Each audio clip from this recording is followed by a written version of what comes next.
Dan sudah kita jelaskan bahwasanya meminjamkan utang kepada orang lain memiliki keutamaan yang besar sekali. Ya, mengutangkan kepada orang memiliki keutamaan yang besar karena Allah Subhanahu wa taala menjanjikan pahala yang besar baik orang itu bayar atau tidak bayar. Dalam Al-Qur'an Allah berfirman dalam surah Al-Hadid ayat 11. Ini sudah kita bahas pertemuan yang lalu ya. Ini saya reviewkan saja. Kata Allah SWT, A'udzubillahi minasyaitonirrajim, man dzalladzi yuqridullaha qardan hasanan fayudha'ifahu lahu wa lahu ajrun karim. Siapakah yang mau meminjamkan kepada Allah pinjaman yang baik, maka Allah akan melipat gandakan balasan pinjaman itu untuknya dan dia akan memperoleh pahala yang baik. Ya, dia akan mendapatkan pahala yang mulia dan besar. Dan juga Allah Subhanahu wa taala janjikan dalam ayat ini Allah akan lipat gandakan apa yang dia keluarkan itu. Kata ulama tafsir punya dua makna. Makna yang pertama, Allah lipat gandakan pahala sedekahnya. Sebab pada hadis Nabi SAW yang berbunyi, siapa yang mengutangkan seseorang, misal dia utangkan 10 juta, jatuh tempo sebulan.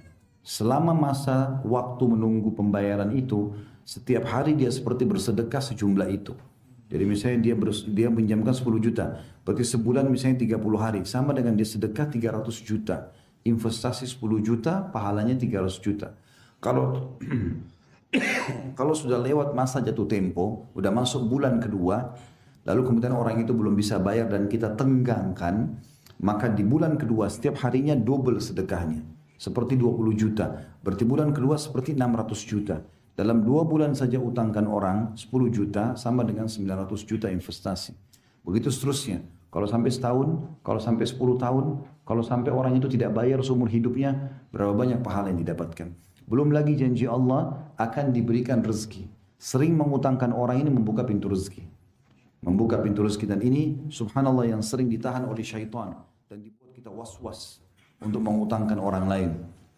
Utang itu teman-teman adalah jasa yang sangat penting diberikan dalam Islam. Apalagi orang dalam keadaan kepepet. Ya, kata Nabi SAW, Ishfa'u tu'jaru. Bantulah orang-orang, kau akan diberikan pahala. Juga kata Nabi SAW, terutama bagi orang yang sangat terdesak. Di dalam hadis yang sahih diriwayatkan Imam Muslim nomor 2699, Man naffasa an akhihi kurbatun atau kurbatan min kurabid dunya naffasallahu anhu kurbatan min kurabi yaumil qiyamah. Barang siapa yang menghilangkan satu kesulitan dari kesulitan-kesulitan dunia dari saudaranya, niscaya Allah akan menghilangkan darinya satu kesulitan dari kesulitan-kesulitan pada hari kiamat nanti. Kata para ulama hadis, yang paling menonjol adalah melunasi utangnya, ya. Melunasi utangnya, memenuhi kebutuhannya. Begitu juga dalam hadis Nabi SAW tentang masalah orang yang itu motivasi untuk kita mengutangkan orang. Kalau orang yang hutang juga dia akan dapat pahala kalau dia on time. Kebutuhannya sudah terpenuhi, dia juga bisa dapat pahala yang besar. Ya, kalau dia bayar sesuai dengan waktu yang disepakati. Sebagaimana Nabi SAW pernah berhutang seekor unta kecil umur 2 tahun. Dan Nabi SAW waktu tiba waktunya suruh membayar. Nabi SAW suruh sahabat bayarin saya ini. Nabi suruh sahabat bayarin dan keliling di pasar cari unta yang seumur tidak temu. Ditemukan unta yang lebih tua. Lebih mahal, umurnya sudah 7 tahun. Lalu Nabi SAW bilang, tidak apa-apa, bayarin hutang saya dengan itu. Sesuai dengan sabda beliau, Inna min khairin nasi ahsanuhum qadha. Sesungguhnya manusia yang paling baik adalah manusia yang paling baik di dalam mengembalikan hutangnya. Jadi punya keutamaan dalam membayar hutang. Tapi sebaliknya, kalau sengaja tidak membayar hutang, maka ini dosa besar.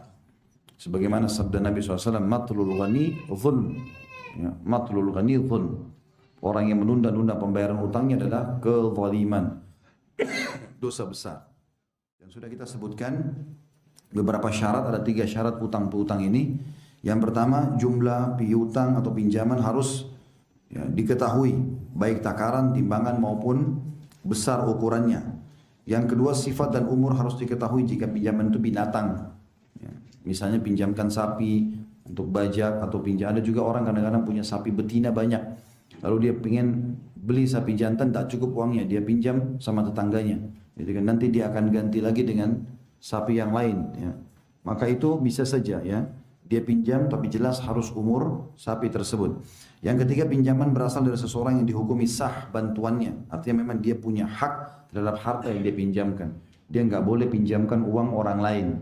Termasuk di sini nggak boleh istri pinjamkan uang suaminya kepada orang lain tanpa pengetahuan suaminya. Ya, Kecuali uang dia pribadi itu berbeda. Tapi kalau uang dari suaminya tidak boleh. Ini sudah dijelaskan juga pada pertemuan sebelumnya dan beberapa poin-poin yang berhubungan dengan masalah utang piutang. Teman-teman bisa kembali lagi ke poin-poin yang sudah kita sepakati ya. Dan ada ketentuan hukumnya, kurang lebih ada 5 poin kita bahas yang lalu. Pinjaman menjadi milik dengan diterima. Begitu dia sudah pinjam, berarti sudah jadi milik dia. Dia bertanggung jawab full terhadap benda tersebut. Dan dia bisa kembalikan benda yang sama kalau masih utuh atau dia menggantikan nilainya. Pinjaman boleh jatuh tempo tapi tidak boleh ada bunganya. Itu yang kedua. Yang ketiga, jika kondisi barang yang dipinjam masih utuh sebagaimana awalnya dipinjam, maka dia boleh kembalikan. Kalau tidak, dia akan nilai senilai dengan barang yang dia pinjam itu. Jika dalam pengembalian barang pinjaman itu tidak menemukan kesukaran dalam membawanya, maka dianjurkan membawa ke tempat yang diminta oleh pemilik piutang. Tapi kalau kesulitan, maka dia boleh sepakat untuk diletakkan di tempat yang disepakati. Dan yang terakhir, pemberi pinjaman haram mengambil keuntungan, pemberi pinjaman, pemilik piutang haram mengambil keuntungan dari utangnya. Kapan dia tambahkan, pinjam 1 juta, kembali 1.100.000, riba, enggak boleh. Memang di situ teman-teman, masalah utang piutang, jaminan, ya rekomendasi, merekomendasikan seseorang, kemudian gadai, ini semua tidak ada keuntungan, enggak boleh ada keuntungan. Bahkan siapa yang menolong saudaranya sengaja mencari keuntungan bisa masuk dalam bab riba. Jadi dia berbeda. Lain kalau antum mau bisnis silakan. Untung. Silakan tentukan persentasenya. Tapi kita sudah titik beratkan selalu teman-teman. Sebagai seorang muslim, kita harus faham yang kita dahulukan akhirat, bukan dunia. Ya. Jangan kalau ketemu orang, pertama kenalan yang masuk di benak kita, saya bisa untung berapa dari orang ini. Proyek apa yang saya bisa dapatkan. Itu nggak ada dalam Islam. Seorang muslim nggak ada begitu. Makanya seorang muslim berteman sama orang miskin dan orang kaya. Intinya dia soleh atau solehah. Selesai. Nggak lihat masalah materinya.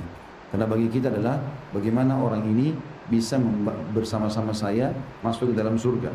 Kalau dia belum dapat hidayah, kita bantu dapat hidayah. Kalau dia sudah dapat hidayah lebih baik dari kita belajar dari dia. Seperti itu.